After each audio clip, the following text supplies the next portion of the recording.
Like if you found the video valuable. Ryan kept his grip tight on the steering wheel, wipers slapping furiously at the rain. It was nearly midnight, and he just wanted to get home. His GPS spoke in its steady, almost bored tone. In 2 miles, take exit 14. He frowned. Exit 14? He drove this highway twice a week. The exits jumped from 13 to 15, he was sure of it. But 2 miles later, there it was. A faded green sign barely visible through the sheets of rain. 14. The paint was chipped, the metal rusted at the edges. His GPS chimed again. Turn right. He hesitated, then flicked on his blinker. Maybe it was a shortcut he'd never noticed. The exit ramp dipped sharply, and the moment he left the highway, the sound of the rain vanished. Not lessened, vanished. The air was still, heavy, thick in his lungs. The road narrowed, twisting through dense pines that leaned over him like they were listening. His headlights illuminated glimpses of pale shapes between the trunks, human shapes, unmoving, watching. He told himself it was a trick of the light. Keep driving. A mile in, the GPS announced, you have arrived at your destination. Ryan slowed. Up ahead, in the middle of the road, stood a woman in a tattered red dress, soaked as if she'd been standing in the rain for hours. Her head was bowed, long black hair hanging in her face. Ryan rolled his window down an inch. Hey, you okay? She didn't move. Then, slowly, she raised her right hand and pointed behind his car. Cold prickled down his spine. He glanced into the rearview mirror.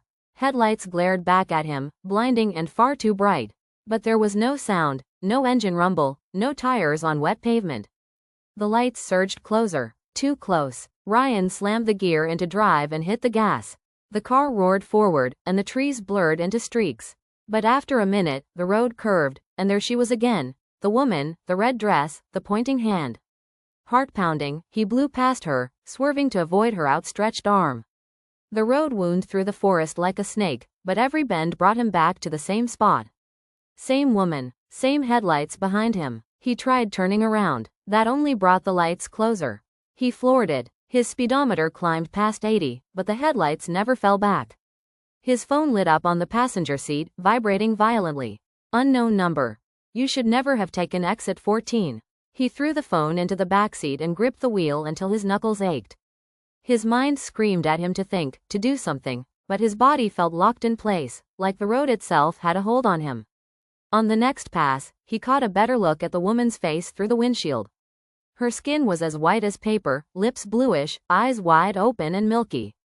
And her mouth moved silently, forming words he couldn't hear. The headlights behind him flared brighter, so bright the inside of his car turned white. Then, impact. A crushing force slammed into his rear bumper. His seatbelt dug into his chest, and his teeth clicked together. He glanced in the mirror. No car, just light. Light that was now pouring into the vehicle, searing his vision. He screamed and stomped the brakes. The car skidded sideways, tires screeching.